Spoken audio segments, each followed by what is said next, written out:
I shot up to snooze my annoying alarm for the 10th time that morning when I looked at the clock and suddenly realized my math final was about to start in 10 minutes. I thought I was screwed until a His Stories video notification popped up. The caption read, "Subscribe and something good will happen." I laughed, why not, and subscribed. I immediately ran outside with 7 minutes left. I knew if I took my regular route, I'd be cooked. I looked around at the roofs and knew parkour was my only chance. I climbed up the nearest ladder and made it to the top of the roof. Okay, His Stories, pull through for me. I stared at the rooftop gap and jumped, but it took all my strength to actually land, and when I stood back up, my knees were already bleeding. But I crouched into a lunge and got ready to keep going, because if I missed the final, my mom would kill me anyway. I ran at the next gap, and this time I cleared 2 rooftops and started laughing like an idiot because I'd just discovered a cheat code. And when there was 60 seconds left until the final, I finally landed on the school building. I walked into class while the teacher was giving out the tests, and I should have just sat down and started writing. But my thumb was already building one more account, because I had to know what subscribing to His Stories again would do. As soon as I hit the subscribe button, the intercom crackled. "Attention students, a pipe burst overnight. School is closed today." My classmates screamed, "How is this possible?" I showed them my phone. "It's all thanks to His Stories. Good luck comes to whoever subscribes to him. Subscribe and find out for yourself."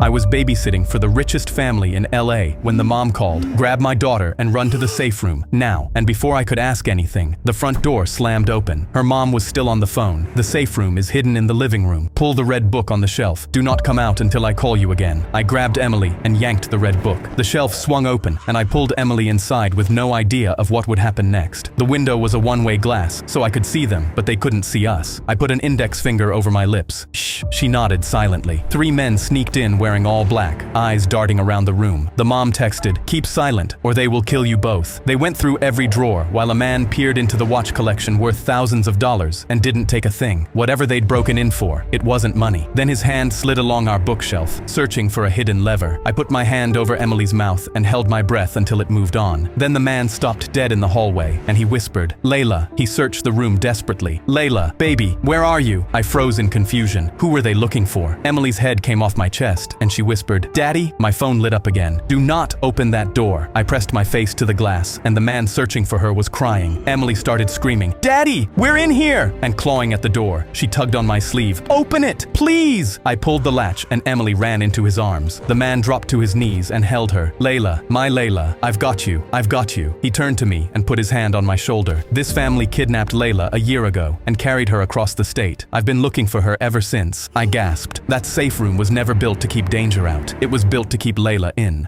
I was babysitting for the richest family in LA when the mom called, "Grab my daughter and run to the safe room, now." And before I could ask anything, my engine died in the middle of an empty road while there was nobody around, so I simply looked down and cranked the ignition until my tractor came back to life. But then red and blue lights immediately lit up behind me. An officer stormed up to my window, red in the face, shouting, "Why were you going 130 miles per hour? The speed limit is 80. I laughed at first and pointed to my tractor's speedometer. "Officer, this thing tops out at 40. But he pulled out a speed camera that takes your photo and measures your speed. It showed me in my tractor 130 miles per hour underneath in red. My stomach dropped. "Your thing is broken. Look at what I'm driving." But he shook his head and slid the camera back into his belt. The camera doesn't lie. He yanked my door open and dragged me down onto the road. I stumbled as he spun me around and clicked the cuffs around my wrists. I screamed, "I wasn't speeding. I'm driving a 40-year-old tractor." But he was already pinning me against the hood of his cruiser. That's when I heard an engine rumble behind us. A guy on a superbike yanked off his helmet. "What's going on here?" The officer replied, "None of your business." But the biker calmly asked, "Are you arresting him for going 130? The officer's face shifted. "How do you know that?" The biker pointed at the officer's dash cam in his windshield. "Because I know what actually happened. Check the footage." The officer huffed and ripped the dash cam off the mount with me still cuffed beside him. The 3 of us watched me in my tractor, hunched over cranking my ignition. That's when a superbike drove past me in the video. The same superbike this biker was on. It had driven so fast, the speed camera couldn't photograph it in time. It clocked the speed of the bike at 130, but took a photo of my tractor, so it looked like I was the one going 130. The officer went pale as he realized I was innocent. The biker shrugged. "I turned around when I saw you pull him over. I can't let an innocent man get blamed for something I did." The officer fumbled the cuffs off my wrists, then spun toward the biker. "I admire your honesty, but you were speeding. Put your hands behind your back." But the biker just laughed. "Catch me if you can, buddy." He threw up 2 fingers and sped off before the officer could take a single step.